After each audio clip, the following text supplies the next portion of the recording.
Bonjour et bienvenue dans cette nouvelle vidéo. Aujourd'hui je vais vous présenter ma relecture de ma mangatech.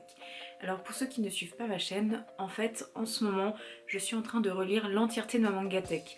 Ça fait déjà plusieurs mois que je suis dessus, du coup j'ai acheté aussi des nouveaux mangas, donc il y aura de la relecture de ma mangatech et il y aura aussi des nouveaux mangas que j'ai soit chez les suites, soit que j'ai commencé. Pour ceux qui ne connaissent du coup pas trop ce principe, en fait j'ai plus de 1000 mangas, plus de 1200 maintenant. Sauf que pour compléter ces mangas, il faudrait que j'achète 1000 autres mangas. Voilà, ça devient compliqué. Financièrement déjà, je ne peux pas forcément compléter 1000 autres mangas en un an ou en peu de temps. Et en plus de ça, il y a des mangas que j'ai depuis plus de 10 ans. Donc c'est très bien, sauf que les mangas que j'ai depuis plus de 10 ans, donc quand j'étais encore au collège, c'est pas forcément des mangas que j'ai encore envie de lire, de relire, de garder dans ma collection. Du coup, je suis en train de tous les relire, donc au cours de cette vidéo, je vais vous présenter des mangas que je garde ou non. Je vais vous présenter chaque manga, je vais vous donner mon avis dessus et je vais vous dire si je les garde ou pas. J'ai relu l'intégrale de One comme One, donc c'est un shoujo, il y a 10 tomes. Dans ce manga, on va suivre Kumagaya et Mitsu. Kumagaya, c'est un de ces hommes, un de ces lycéens qui fait un petit peu peur parce qu'il a un regard qui est pas très agréable, etc. Mais il aime beaucoup ce qui est mignon, il crée des choses, il a une petite boutique One X Body où au final il fait des petits porte-clés, des boucles d'oreilles, des broches, etc. Toutes mignonnes parce qu'il adore ça. Et Mitsu est une jeune fille qui est toujours très mignonne, qui adore les créations de One X Body et qui a vécu certaines petites choses. Et on va suivre du coup leur relation de avant qu'ils se mettent ensemble à ils se mettent ensemble et qui continuent du coup sur ces 10 tomes. Alors j'ai sincèrement aimé. En fait, j'étais mitigée quand j'avais lu les premiers tomes et en fait ce manga est quand même plutôt récent. J'avais acheté les premiers tomes d'occasion et j'ai trouvé la fin d'occasion également. Du coup je m'étais dit oh, on va tenter et j'ai été agréablement surprise. En fait, on suit une relation, on suit une histoire quand même plutôt basique. Sincèrement, on sort pas des standards d'un shoujo basique avec tous les clichés basiques. Par contre, certaines notions qui sont apportées, certains détails qui sont vraiment très intéressants.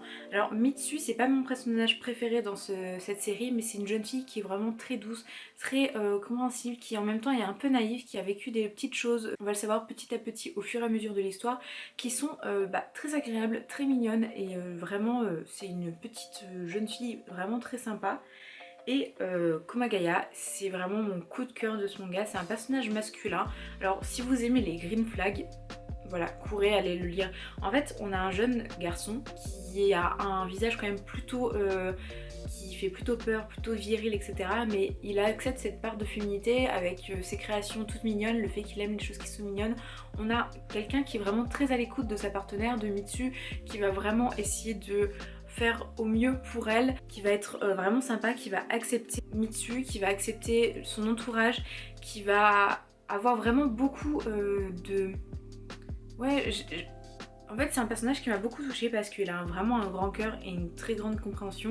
Du coup je pense pas que je garderai ce manga toute ma vie, mais en tout cas pour l'instant je vais le garder parce que c'était la première fois que je le lisais, même si ça fait un bout de temps que je l'avais. J'avais lu les premiers tomes, je les ai du coup relus pour ça et puis j'ai acheté la suite et j'ai pu lire la fin, donc j'ai vraiment bien aimé. Je veux relire cette histoire, pas tout de suite, mais je pense qu'un jour je relirai cette histoire. Alors ensuite il y a les deux premiers tomes de My Lovely Bodyguard, en plus les deux sont dédicacés. En fait on va suivre l'histoire de Sarah qui est une franco-coréenne qui est très forte en armation. Un jour elle va sauver une star de la K-pop dans un avion et petit à petit par un concours de circonstances elle va devenir son garde du corps. C'est une histoire qui est quand même plutôt riche, on essaye de savoir les tenants, les aboutissants parce que en peu de temps, on comprend que derrière Sarah, il se passe plein de choses. Elle a eu un passé quand même plutôt particulier, qui est plutôt sombre et tout ça. Elle s'en souvient pas forcément de tout. Elle a ses frères près d'elle. Pareil pour la sœur de la kebab, je ne me souviens plus de son nom, mais c'est pareil. Il a un passé quand même. Il a un environnement familial qui est quand même plutôt particulier. Et il y a beaucoup de mystères autour de ça. Il y a une romance qui s'installe petit à petit, mais pour l'instant c'est vraiment aux prémices de prémices. Je pense que vous voyez que je suis pas extrêmement emballée. Alors je connaissais ce manga en fait sur Webtoon que j'avais lu mais j'avais pas fini parce que je trouvais que ça tournait en rond, je trouvais que c'était mal expliqué, qu'il y avait trop de mystères, que c'était pas cohérent. En rencontrant l'artiste, elle m'a dit qu'elle a changé cette notion qui n'était pas cohérente, etc. Je me rends bien compte que c'est beaucoup plus cohérent. Ça, il n'y a pas photo, c'est beaucoup plus cohérent. Mais en fait, je pense que je ne suis pas le public cible. Les trucs, les bodyguards, qu'il y ait trop de mystère comme ça. En fait, s'il y a un peu de mystère, ça me va. Ou si vraiment on part sur du mystère. Par exemple, la Jacinthe Violette, il y a de l'action, il y a du mystère, etc. Là, en fait, il y a... Je sais pas, j'ai un petit quelque chose, En fait, je me suis dit, je lis les 2 premiers tomes, j'ai lu les 2 premiers tomes, j'étais pas emballée, je me dis, je vais acheter le tome 3 parce que ça se trouve, au final, ça va m'emballer. Sauf que réellement, chaque tome est à 14,95 €. Avec un tome, je peux m'acheter 2 mangas. Du coup, ça me fait suer, parce qu'en plus ils sont dédicacés et que je voulais vraiment aimer. Je suis pas assez emballée pour acheter la suite. Je suis très contente qu'il soit sorti parce que je sais que c'est une œuvre qui plaisait à beaucoup de monde et que c'est une petite autrice française qui habite au Japon et qui a pu lancer son manga et c'est vraiment très très cool. Mais malheureusement je suis pas le public cible donc je ne vais pas les garder dans ma collection. Je suis dégoûtée parce que j'ai une dédicace, parce que je voulais aimer l'histoire. Mais en fait à un moment donné j'ai des mangas que je veux acheter la suite. Et je sais qu'il y a des mangas par exemple pour acheter la suite je serais obligée de mettre plus cher dans certains tomes. Du coup pourquoi acheter des suites d'un manga qui me transcende pas alors que je peux compléter des séries que j'aime d'amour. Du coup voilà, ça me fait suer vraiment, mais ça sert à rien, je vais pas forcer le destin. Ensuite il y a Criminel Fiançailles, je vous en ai parlé dans un manga où je disais 10 mangas en cours, donc je vous la mettrai dans le petit i. Alors en fait on va suivre l'histoire de 2 personnes qui sont liées à la mafia, donc une petite fille d'un mafieux et un petit-fils d'un mafieux, et pour rallier les clans en fait ils vont devoir se fiancer pour potentiellement se marier. Donc on va suivre Yoshino qui est quand même une jeune fille vraiment très très forte, qui a un caractère quand même plutôt particulier mais en même temps qui est pas trop de la mafia. Elle a sa force de caractère mais elle n'a pas de lien avec la mafia. Et on va suivre Kirishima qui paraît très avenant au premier abord, qui est vraiment très très bien mais qui a l'air d'être... qui n'a pas de lien avec la mafia mais en même temps il a l'air d'en avoir pas mal. Voilà, sur les relations, un petit peu les aventures de ces 2 personnages. C'est très très dur de décrire sans spoiler mais je pense que j'ai réussi pas trop mal. Et en fait c'est un coup de cœur intersidéral. Donc bien sûr que je garde dans ma collection, bien sûr que je vais acheter la suite dès que le jour de sa sortie ou dans les prochains jours juste après parce que je ne peux pas attendre après chaque tome. En fait là en plus je les ai relus pour la vidéo parce que là j'ai réellement pas juste lu les suites, j'ai vraiment lu les suites et j'ai relu l'entièreté de l'œuvre. Alors déjà le style graphisme j'adore, au début j'étais un peu mitigée, pareil le tome 1, quand je l'ai lu la première fois j'étais emballée, je voulais voir la suite mais en même temps j'avais des appréhensions, j'étais mitigée parce que j'étais pas sûre d'aimer ce genre de dialogue, d'aimer ce genre d'histoire, etc. Et au final, c'est comme je le dis un coup de cœur intersidéral. Je trouve que les personnages sont tellement bien écrits, l'histoire elle tient la route, c'est pas sensationnel comme histoire, c'est pas sensationnel, c'est pas de l'action à tous les points de vue mais il y a de l'action, il y a cette relation humaine qui s'intensifie petit à petit et on a surtout des psychologies vraiment très très particulières parce que Kirishima genre c'est pas le mec lambda du tout, il a une façon de penser qui est vraiment hors norme et Yoshino c'est pareil, des fois elle réagit d'une manière où on s'y attend pas.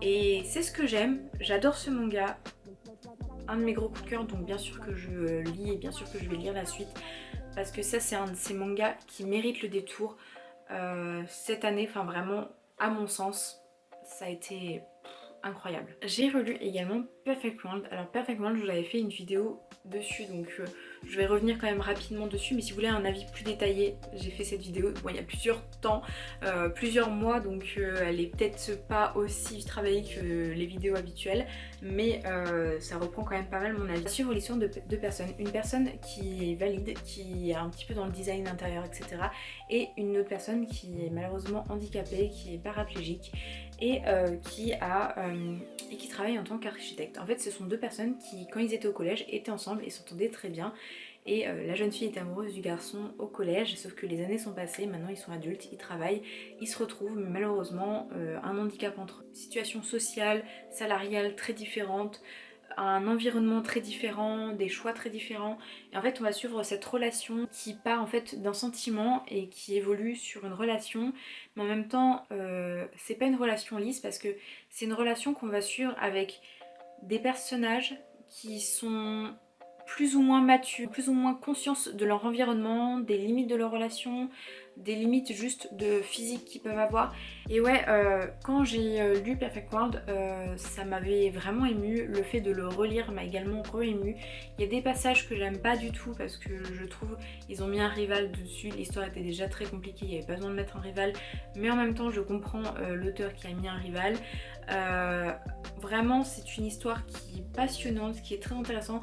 Là, si vous voulez un shoujo pour adultes qui reprend certains codes du shoujo comme le rival, comme la relation, etc. mais avec une dimension plus sociétale, plus poussée, et bah je le conseille 1000 fois et du coup bien sûr que je le garde dans ma collection. C'est un de ces bijoux que je pense pas que je vais relire non plus très souvent, mais de temps en temps relire même des passages parce qu'il y a des passages en fait qu'on peut reprendre un petit peu par moment et je trouve qu'ils sont pertinents. Par exemple, moi en plus je suis infirmière donc il y a certains passages qui font écho en fait à ce que je vois, à ce que j'entends, aux gens que je rencontre et c'est infiniment intéressant et puissant comme manga. Ensuite, j'ai Regal Afterlife. Alors, faut savoir que Regal Afterlife est un manga français.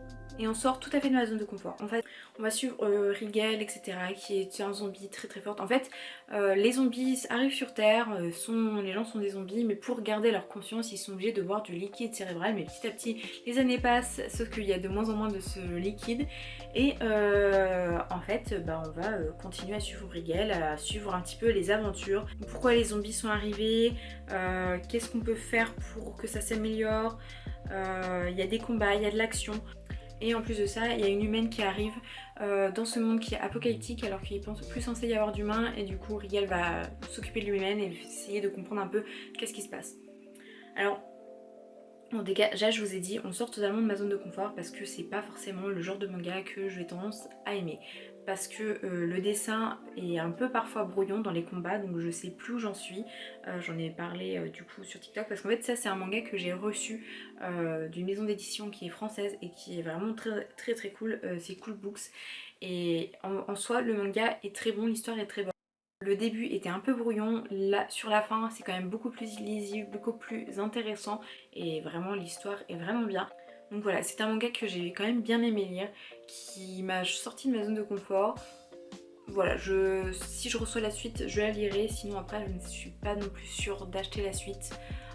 Parce que c'était pas non plus un gros coup de cœur, je vais pas vous mentir. C'était sympa, ça m'a sorti de ma zone de confort, mais c'est pas un coup de cœur. Donc par contre, je le garde dans ma collection parce que c'est la première fois que je reçois un manga et la seule fois de toute cette année. Et ça m'a fait chaud au cœur, mais voilà, c'était sympa.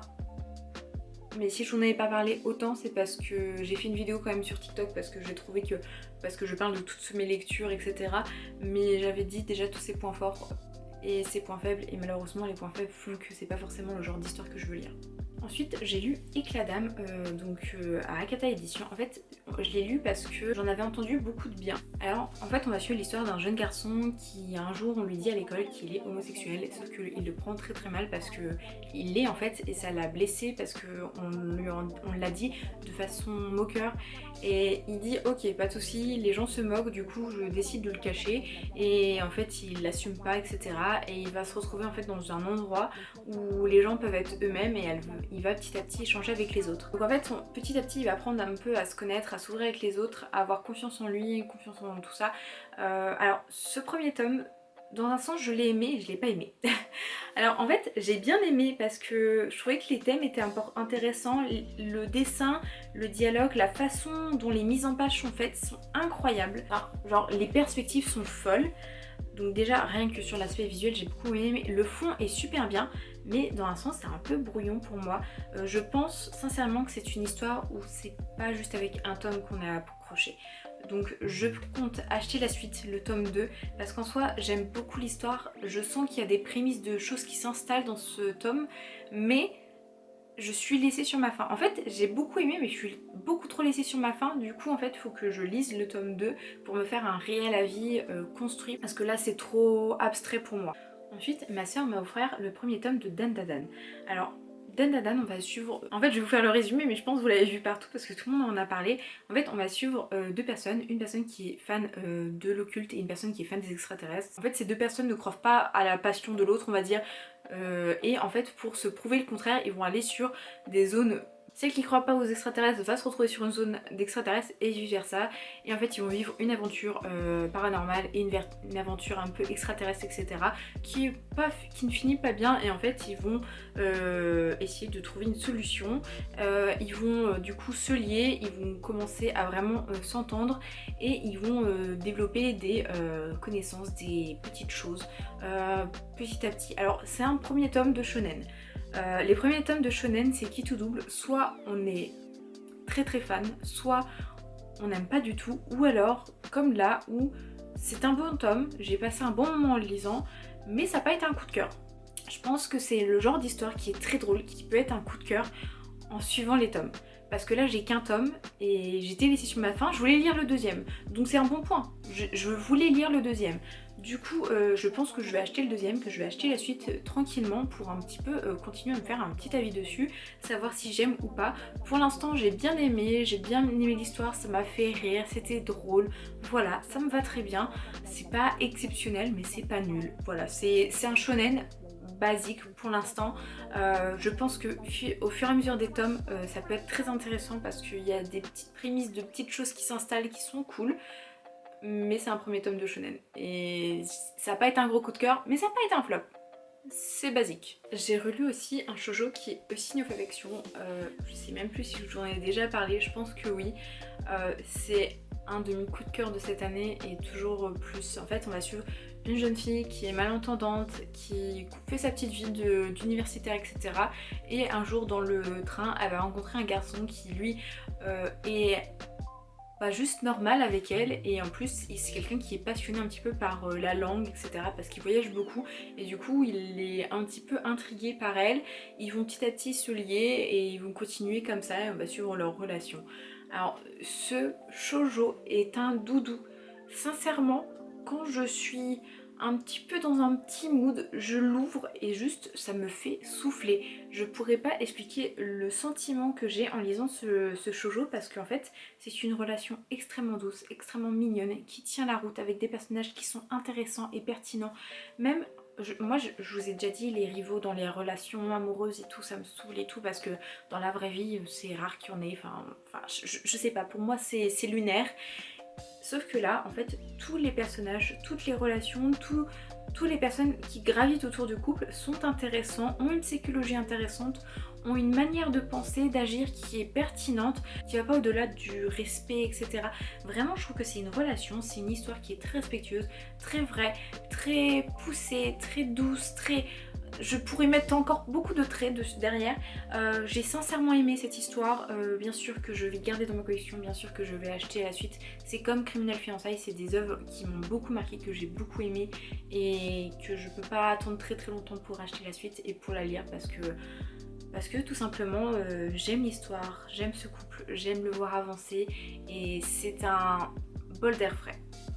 Kaiju number 8 ou Kaiju numéro 8, franchement ça dépend comment vous le disiez. J'ai fait une vidéo dernièrement spéciale sur Kaiju, donc je vous la mets là. C'est vrai que quand je fais ma relecture de manga, souvent je lis des mangas que je vous ai déjà présentés parce que pour vous présenter des mangas je les ai lus. Même si du coup je les relis pour cette vidéo, et pour me faire quand même un avis dessus, etc. Mais du coup c'est des choses que j'ai déjà lues. Enfin voilà, je pense que vous avez compris le principe. Du coup c'est vrai que je vous mets beaucoup de choses dans le i, je suis désolée, mais c'est des mangas qui apparaissent soit dans mes favoris, soit j'ai fait des présentations dessus, soit ils apparaissent dans des vidéos parce que ce que je vous présente c'est des choses que je lis. Voilà, petit aparté fait. J'ai lu Kaiju numéro 8. Alors on va suivre l'histoire en fait d'un homme, Kafka Ibino, qui est quand même plutôt âgé, qui a la trentaine, qui travaille en tant que nettoyeur de kaiju parce que il y a ce qu'on appelle les forces de défense qui tuent des kaiju, des monstres gigantesques. Sauf que quand ils les tuent, c'est pas genre ils tuent, ils sont pulvérisés et ils disparaissent. Ils les tuent, il faut nettoyer derrière. Et du coup, lui, il en fait partie et il a jamais pu rentrer dans les forces de défense alors que c'était son rêve. Et par un concours des circonstances, il a une certaine force, une certaine puissance et il va pouvoir rentrer enfin dans les forces de défense et devoir cacher son secret. Et on va le suivre, essayer de cacher son secret, on va le suivre un petit peu, faire des combats, avancer, s'intégrer dans les forces de défense, avoir ses partenaires autour de lui, etc. Et c'est un shonen réussi. C'est pas sensationnel, mais c'est un de mes shonen favoris. Sincèrement, l'image est belle, le dialogue me fait rire, l'action, c'est de l'action, je suis prise. Moi je lis un shonen, un bon shonen, je le lis très très vite parce que je suis prise dans l'action, je suis prise dans les dialogues. Il y a des petits flashbacks qui arrivent pour mettre un petit peu d'émotion. Enfin, sincèrement, c'est un shonen qui aborde des petits sujets intéressants par-ci par-là, un petit peu la famille, les responsabilités, tout ça. Donc qui aborde des sujets intéressants, aborde de l'action, qui apporte une histoire quand même plutôt intéressante avec des mystères qui se soulèvent petit à petit, mais c'est pas genre on arrive, il y a plein de mystères, c'est petit à petit il y a des petits mystères qui arrivent et on a envie de savoir la suite. Du coup pour moi c'est un shonen réussi et c'est un shonen que j'aime sincèrement. Je n'ai pas les mots pour dire à quel point j'adore Keijo. Vraiment je le lis avec joie et impatience et du coup bien sûr que je vais garder dans ma collection et que je vais acheter les prochains tomes parce que c'est juste trop cool. J'ai lu la suite de Make Up With Mud, ça c'est pareil, c'est quelque chose que je ne pouvais pas attendre. En fait on suit l'histoire d'une jeune femme qui a toujours été un petit peu sous le joug de son petit ami et qui un jour veut changer, elle veut juste simplement se maquiller de façon un peu plus voyante et du coup sortir un peu de cette image d'enfant modèle qu'elle a. Et son petit ami n'est pas trop d'accord. En plus de ça, elle va se lier d'amitié avec un garçon qui se maquille. Donc du coup, pareil, ça gêne son petit ami, mais très grandement. Et en fait, il lui fait des remarques, il lui fait remarquer. Et en fait, on va suivre une relation qui est loin d'être saine. Oh oui, loin d'être saine. Qui apporte son lot de tristesse, souffrance, enfin tout ce que tu veux. Et en fait, on va suivre du coup cette jeune fille qui va un petit peu évoluer dans cette relation, qui va évoluer mentalement vis-à-vis de cette relation. Et sincèrement, Make Up With Mud, c'est un manga qui mérite d'être plus connu parce que ça aborde des sujets très intéressants. Sincèrement, je lis ce manga, ça me retourne l'estomac. Moi, j'attends d'un manga qui me passionne, qui m'amuse, qui me fasse procurer des émotions. Et là, vraiment, je déteste du profond de mon être un des personnages. Et il me retourne l'estomac, mais d'une manière incroyable. Parce que l'histoire peut-être me touche, parce que je suis une femme et que je me retrouve des fois un petit peu dans mes coups, dans des réflexions que j'avais peut-être plus jeune. Sauf qu'elle, elle est adulte et elle part pour s'engager sur sa vie d'adulte. Donc elle a des risques d'être enfermée dans cette relation, elle doit ouvrir les yeux sur ses véritables sentiments, etc. C'est une histoire que j'aime beaucoup, donc bien sûr que je vais garder, bien sûr que j'achète le tome dès qu'il sort. En plus, les mangas Meian, je sais qu'on peut les retrouver sur Anime Store quelques mois plus tard, souvent un petit peu en loose day, sauf que sincèrement je peux pas attendre quelques mois, c'est trop bien. Une suite que je ne pouvais pas attendre, c'est Le chat qui rendait l'homme heureux et inversement, je vous en ai déjà parlé plusieurs fois, surtout dans des relectures de mon Mangatech. C'est vrai que je n'ai jamais fait de vidéo consacrée à lui, mais il a une place dans cette vidéo là et je vous en ai déjà parlé dans la relecture de mon Mangatech. J'ai acheté la suite dès que c'est sorti bien sûr. Je continue à suivre cette relation, ces deux personnages, ce chat et cet homme qui a beaucoup de traumatismes et qui avance, ce chat qui est un chat mais qui petit à petit découvre la vie de chat, enfin... Je vous ai déjà dit mon amour pour cette œuvre, c'est une histoire qui est plus que l'histoire d'un homme et d'un chat, vraiment, sincèrement, même les gens qui n'aiment pas les chats, je pense que si on n'aime pas les chats, on va être moins touché, mais il y a tellement plus que ça, il y a vraiment le fait de devenir autonome, le fait d'affronter ses peurs, le fait d'être plus sentimental, enfin vraiment il y a beaucoup de choses qui sont abordées dans ce manga et c'est incroyable et c'est trop cool et voilà donc... c'est trop cool, c'est trop bien. Un manga, mon petit ami Genderless, que j'ai lu et j'ai eu aussi une autographe. Il y aura eu des autographes dans cette série. En fait, on va suivre l'histoire d'un jeune garçon qui est genderless, donc en fait qui s'habille un peu en fille, un peu en garçon, qui se maquille, qui prend soin de lui, etc. Et de sa copine en fait qui est quand même plutôt bourrue, qui adore les choses mignonnes, mais elle se maquille pas plus que ça, etc. Et en fait c'est un couple, ça fait plusieurs années qu'ils sont en couple, voilà. Elle est plus grande que lui, mais ils sont heureux comme ça et c'est un beau couple. Et en fait on va suivre juste leur relation, mais sachant que c'est une relation qui choque un peu parce qu'au final on pourrait les prendre soit pour de lesbiennes, en même temps c'est un homme qui est pas censé être masculin, du coup qu'est-ce qui se passe, etc. En fait c'est juste une relation toute douce avec des questionnements sur le genre, des questionnements sur la relation, sur le physique, qu'est-ce qu'on attend d'une relation, etc. Moi c'est une histoire que j'ai bien aimée les personnages, je me suis très vite attachée à eux, voilà, c'est pas non plus exceptionnel mais c'est drôle, c'est mignon, c'est gentil. Voilà, j'ai sincèrement aimé. En plus lui il est sur les réseaux sociaux et du coup il y a on lui met beaucoup de pression, on lui parle de plein de choses et tout ça. Et du coup il fait un petit peu avec et vraiment c'était vraiment un bon manga, donc j'achèterai la suite et voilà, c'est pas exceptionnel mais c'est très très très bien. J'aurais pu attendre et vous les mettre dans une prochaine vidéo, dans mon prochain relecture manga, mais j'ai eu les 3 premiers tomes de Fruits Basket et je voulais vous en parler. En fait, Fruits Basket, je dis souvent que c'est une de mes œuvres favorites, que c'est un de mes shoujo favoris, etc. Sauf que la réalité, c'est que ça fait des années que je ne l'ai pas lu ni vu, parce que là je suis en train de regarder l'animé, mais je n'avais pas regardé la nouvelle réadaptation animée. J'avais regardé quelques épisodes et je m'étais lassée, parce que c'était une époque quand c'était sorti où j'avais beaucoup de travail, beaucoup de choses à faire, beaucoup de choses à penser. Et du coup je m'étais un petit peu éloignée de ça et ensuite moi j'avais regardé la première version de l'animé et j'avais les premiers mangas, donc de la première édition, enfin on voit qu'ils ont vécu, je les avais beaucoup lus à l'époque, je les avais même relus, etc. Sauf que ça faisait plusieurs années que je n'avais plus mis le nez dedans. Et j'appréhendais dans un sens parce que je me suis dit ça se trouve en fait j'aime pas et ça se trouve je vends je vends Fruits Basket comme un des meilleurs shoujo, etc. Sauf que ça se trouve en fait c'est pas si bien que ça.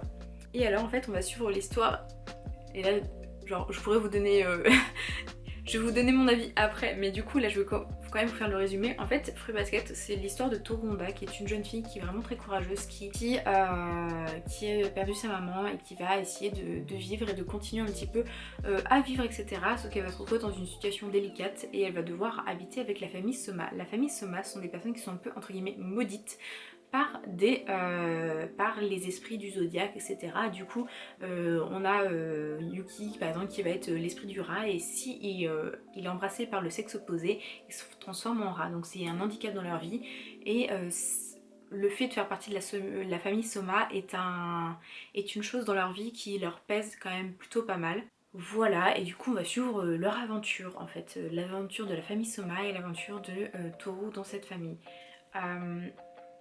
Alors, comme je vous ai dit, c'était une œuvre que j'aime beaucoup, que j'aimais beaucoup, que j'aime beaucoup, et j'étais pas sûre d'aimer. Et alors, un coup de cœur. Alors, en fait, je suis retombée amoureuse de cette œuvre.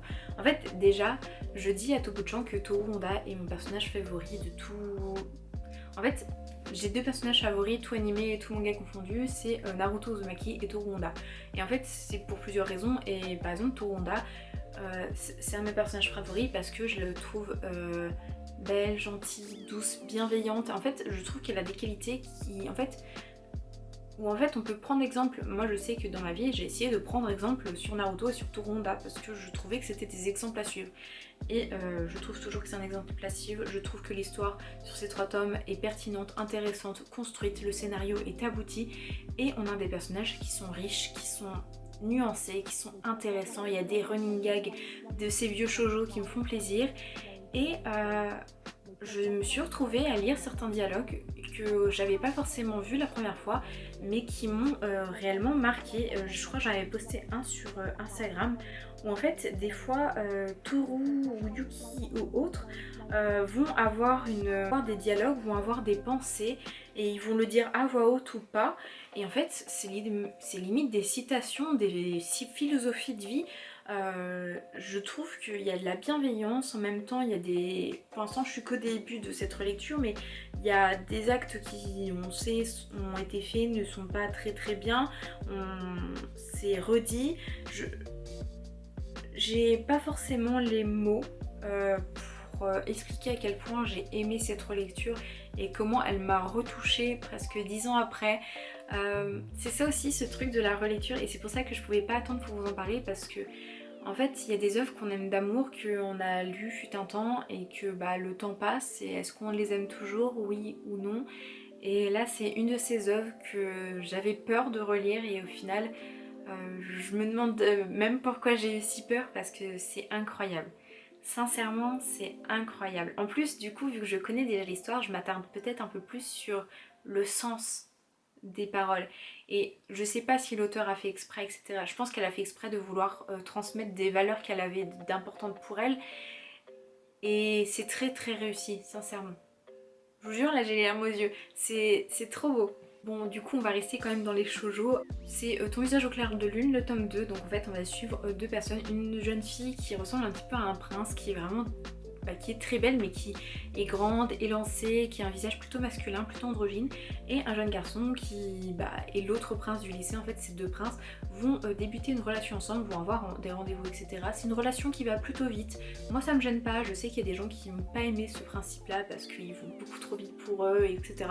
Moi, j'ai adoré cette histoire. Je trouve que la relation elle va vite comme il faut, maintenant il faut être dans l'air de son temps, les relations vont vite, mais en même temps ça va pas non plus trop vite, ils ont des questionnements, c'est des jeunes amoureux qui, on sait pas trop encore s'ils sont amoureux, mais c'est des jeunes qui découvrent la romance, etc. Il y a beaucoup de questionnements sur l'apparence, sur la féminité, etc. Je trouve qu'il y avait un point centré sur la mode et sur le physique qui était très intéressant. Sur ce manga, en fait, ils se posent beaucoup de questions sur leurs sentiments, sur leurs relations, sur les sentiments vis-à-vis des hommes, des femmes, l'amour, qu'est-ce que c'est, etc. Voilà, c'est des petits éléments qui sont soulevés par-ci par-là. C'est une romance que j'aime beaucoup. Je vais continuer à acheter la suite. C'est pas le meilleur shoujo forever, mais c'est un très bon shoujo qui est sorti cette année et surtout que je trouve que Pika Édition a pour une fois essayé de faire un effort sur la qualité de shoujo. Il y a du relief ici et là c'est un peu en transparence le dessin. Voilà, c'est agréable, j'ai beaucoup aimé et voilà, c'était vraiment très cool à lire. On va finir cette relecture par les BL et j'ai lu Nomi et Shiba, les 3 premiers tomes. J'avais déjà lu les 2 premiers tomes et le tome 3 j'ai acheté il y a longtemps et du coup quand j'ai eu le tome 3 j'ai relu les 3 en même temps. Comme ça c'est fait et je pouvais vous en parler. En fait on va suivre l'histoire de Nomiya et Shiba. En fait Shiba c'est un jeune garçon qui est quand même plutôt androgyne, etc. Et des fois on le prend un peu pour une fille et il se fait des fois un petit peu pas bully, mais les garçons aiment bien l'asticoter sur ça et aiment bien un peu l'embêter. Et Nomiya c'est un jeune garçon qui est quand même plutôt fort, plutôt droit dans ses bottes et qui va partager la chambre dans le dortoir avec Shiba. Et en fait Shiba il a un petit peu peur des hommes à cause de tout ça, enfin voilà, pas une grande peur, mais il n'est pas forcément très à l'aise. Et Nomiya l'a sauvé une fois d'une de ces circonstances pas agréables, sauf que avec les dialogues à fur et à mesure, il y a un quiproquo qui se forme où en fait Shiba pense que Nomiya n'aime pas les homosexuels et Nomiya pense que Shiba a peur des hommes. Et du coup, se fait un quiproquo, sauf que les deux sont amoureux et vont petit à petit essayer de découvrir leurs sentiments.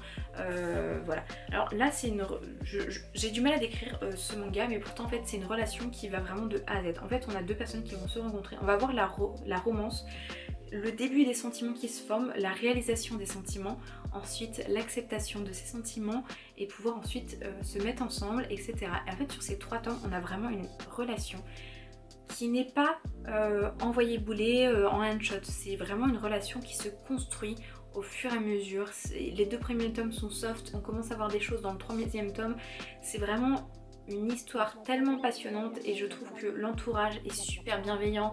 L'histoire, elle avance. Je n'ai pas les mots, c'est un de mes BL favoris et avec ce 3e tome il est vraiment rentré dans mon top 10 BL, c'est incroyable et c'est fou en fait, je sais pas, ils sont tellement mignons, genre je suis de tout cœur avec leur relation, c'est incroyable comment je suis investie quand je lis les tomes, c'est trop bien. Ensuite on a notre genèse, donc Seul dans le jardin d'Éden. En fait là c'est le tome 1 et c'est une série qui sera finie en 2 tomes. C'est une histoire en fait où on va suivre 2 lycéens qui sont quand même plutôt intelligents, dont un qui est quand même plutôt calé en sciences, etc., vie sociale et tout ça. Et en fait on va suivre l'histoire en fait du premier Oméga et du premier Alpha en fait. C'est des lycéens qui sont dans la vie de tous les jours.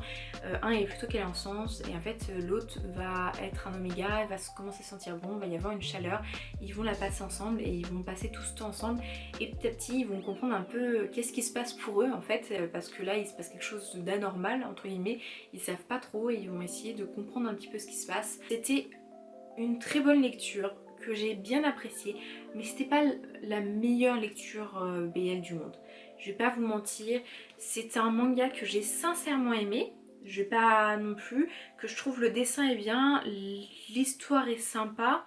On voit bien qu'ils comprennent pas trop ce qui se passe et qu'ils essayent d'agir, d'interagir. On voit bien que leur comportement change, mais c'est très poussé sur la chaleur et j'espère que le deuxième tome sera intéressant pour que je garde ce tome parce que vraiment j'ai bien aimé, mais j'ai été laissée sur ma faim et c'est une série en 2 tomes et j'espère sincèrement que les 2 tomes ensemble feront une histoire intéressante parce que là le tome 1 tout seul il m'a vraiment laissé sur sa faim. Pourtant j'ai bien aimé l'histoire et tout, mais quand j'y repense je me dis pas que c'est un super méga bon BL. Je dis pas non plus que c'est mauvais, loin de là, je pense qu'il mérite d'être lu, mais il y a un mais, voilà, j'arrive pas à mettre le mot dessus, mais il y a un mais. Je pense que ouais, faut que je lise le tome 2 et que je me fasse un avis plus concret, et parce que là en plus ils sont encore dans la période de la chaleur en fait, parce que pendant tout le tome c'est ça, du coup ils ont même pas le temps en fait, on n'a pas la réalisation après coup en fait, et du coup moi c'est ça qui me manque peut-être dans ce tome, je sais pas. Du coup, je vais acheter le tome 2 et je pense que je vais le garder dans ma collection pendant un temps. Mais si le tome 2, soit le tome 2 complète vraiment très très bien le tome 1 et ça devient une histoire vraiment pertinente. Et du coup, là, je le garderai des années dans ma collection. Vraiment plusieurs années, plusieurs peut-être décennies, qui sait. Mais par contre, si le tome 2 n'est pas à la hauteur, je le garderai pour le relire quelques fois quand même. Mais ensuite, je le revendrai. J'ai 4 BL. Je vais vous présenter d'abord les 2 qui m'ont un petit peu moins hypé et je vais vous parler ensuite des 2 que j'ai vraiment bien aimé. Donc le premier c'est Ate My Mia, donc déjà on voit qu'il est quand même plutôt fin. On va suivre l'histoire de 2 personnes qui travaillent dans la même entreprise et en fait ils étaient au lycée ensemble, Mia et Koji, et en fait Koji déteste Mia du plus profond de son cœur et Mia un peu asticote Koji au quotidien. Et en fait, Koji va un jour se venger, il va trouver le compte secret de Mia qui poste des photos un petit peu olé olé. Et en fait, Koji va tomber amoureux de ce compte secret, mais pas de Mia en lui-même, mais de Mia le compte quoi, et de ce qui transparaît sur les photos, etc. Et ils vont échanger petit à petit et tout, enfin voilà. Et un jour, l'un l'autre vont se rendre compte un peu de ce qui se passe, ils vont avoir des rapports et en fait on va en savoir un petit peu plus sur leur passé, sur tout ça, etc. Puisqu'ils étaient dans la même école et tout. C'était une lecture qui était sympa. Vraiment, j'ai bien aimé cette lecture. Elle n'était pas sensationnelle non plus. Je vais continuer à le garder dans ma collection pour le relire quelques fois. Mais je pense pas que c'est un de ces mangas que je vais garder sur plusieurs années. Je pense que je vais me garder encore 2 ou 3 ans pour le relire régulièrement. Les one-shots, en fait, je les garde pour les relire jusqu'à ce que je sois lassée. Et en fait, quand je vois que je me dirige plus jamais vers eux, bah à ce moment-là, je les revends. Et je fais un gros trait dans mes one-shots. Voilà, j'ai bien aimé. C'était une histoire qui allait bien, qui était construite, mais enfin assez pour un one shot. C'était une histoire très simple, très basique, qui était sympathique, mais c'est pas exceptionnel. On a Pornographeur Playback. En fait, j'ai déjà le premier tome. En fait, je savais pas qu'il y avait un tome 2 et c'était pas si mal que ça qu'il y en a un 2, même si c'est pas exceptionnel. Même le tome 1 il était pas exceptionnel, mais je voulais quand même avoir la suite. En fait, on va suivre un homme qui fait des romans plutôt osés, etc. Et un jour, il avait eu un accident et quelqu'un l'avait aidé. Et voilà, ensuite, depuis, ils ont entamé une relation et maintenant, c'est devenu une relation à longue distance. Sauf que l'un est plus âgé que l'autre, etc. Ils ont un petit peu des murs en fait dans leur tête, ce qui fait que leur relation n'arrive pas forcément à aboutir pour l'un ou pour l'autre, etc. Et du coup, il y a un blocage à un moment qui se fait dans leur relation. Et on suit du coup cette relation avec ses blocages, etc. qui essayent d'avancer et tout. C'était une bonne histoire avec le tome 1, enfin quand on relit les 2, mais c'était pas... je sais pas, c'était pas exceptionnel. Déjà le dessin, j'ai un peu de mal, je sais pas pourquoi, le Chara design me gêne un peu. C'est pas ce que j'aime le plus, mais c'était pas mauvais non plus. Ce que j'ai bien aimé, c'est qu'il montre les poils sous les bras, alors que pour les hommes, souvent ils en ont, et que souvent c'est caché. Enfin, il y en a pas. Là, je l'ai vu une fois et ça m'a interloqué, donc c'est que voilà. C'était sympa, la relation était sympa, la notion d'avancée, etc. était sympa, mais en fait, je pense que c'est très loin de ma vision de la relation, ma vision du couple, etc. Donc je pense que c'est à ce moment-là qu'il y a un décalage, parce que même si... En fait, le truc c'est que ça paraît très réel, mais en même temps très abstrait. Je sais pas si vous voyez ce que je veux dire. En général, quand j'aime bien une histoire, que j'aime bien une relation, ça peut être quelque chose qui est totalement hors norme, etc. Ou alors vraiment c'est what the fuck et tout ça. Là, ça paraît très vrai, mais en même temps, c'est pas du tout le genre de choses que je conçois ou que je sais pas, j'ai un peu de mal. Mais c'était pas mauvais, sincèrement, au contraire, mais je pense que c'est juste, je suis peut-être pas le public cible pour ce BL. Du coup, je vais le garder pour le relire encore une ou deux fois, mais je lirai pas plus que ça. Par contre, là, on a deux énormes coups de cœur, je ne pensais pas. Alors le premier c'est un one shot, la concession d'un oméga brisé. On va suivre l'histoire d'un oméga qui va un jour rencontrer un alpha et en fait l'alpha va dire c'est toi que je veux, c'est avec toi, je sais que nous sommes des oméga et alpha destinés à vivre ensemble, etc. Sauf que bah l'autre il va dire non, genre l'alpha il va vouloir ça, sauf que l'oméga il est très frivole, etc. Et en fait il veut pas se mettre en couple et en fait on voit qu'il y a un blocage quelque part, on voit qu'il y a vraiment une volonté de lui de pas se mettre en couple et petit à petit on va essayer de découvrir un petit peu tout ça, tout va se démêler. En fait l'image ne m'avait pas attirée au premier abord donc en fait je n'avais pas acheté ce tome mais je l'ai vu sur Anime Store et je me suis dit on va tester, j'en ai entendu du bien. Et en fait je trouve que ça représente pas du tout le manga, genre vraiment pas. Là on dirait que lui il est enchaîné à l'autre alors que vraiment c'est pas du tout ça. C'est une histoire en fait qui est très saine. En fait on part d'un postulat qu'il y a eu des souffrances personnelles d'un côté, que l'autre accepte et est très compréhensif. Et en fait on va suivre cette histoire, cette relation qui perdure. Et ça m'a réellement touchée, je sais pas, je trouve que l'histoire était intéressante, c'était pertinente, était construite. On apprenait à la relation qui avance, on voyait vraiment une facette de cette romance qui évolue et une facette des personnages qui acceptent l'un l'autre et c'était un énorme coup de cœur, je n'ai pas d'autres mots à dire, c'était incroyable, une très bonne lecture. Un autre coup de cœur et en fait je pensais pas. On va suivre l'histoire d'un universitaire en fait qui sortait avec une fille et bah malheureusement bah, il s'est fait larguer, il va dans un bar et dans le bar bah, il s'accroche un peu à quelqu'un. Au final ces deux personnes vont aller dans un hôtel, ils vont parler de certaines choses, ils vont faire des choses ensemble. Et le lendemain sauf qu'il a oublié et va rejeter la faute sur l'autre et en même temps ils vont se revoir et la relation va réellement avancer. Je vous dis ça, vous allez me dire sujet et relation basique dans un BL en fait. C'est l'hétéro qui va aller le faire une fois dans un hôtel avec quelqu'un qu'il a rencontré dans un bar et puis hop ça y est une relation va se construire. Oui, mais pas que.